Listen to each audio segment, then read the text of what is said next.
tanghali po sa inyong pagkakataon na ibinigay na ako ay makabati sa online news ng balita ngayon. At una po ay katulad ng tayo po napasama sa top 5 na as public service ng mga local government.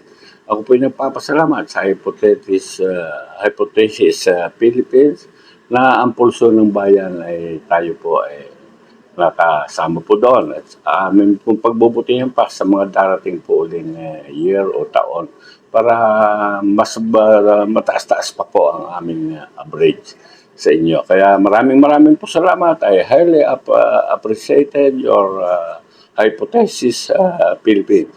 Salamat po. Salamat sa inyo pong pagkakilala, and I will do my best to the future year to make top 2 o top 3 survey to your Hypothesis Philippines.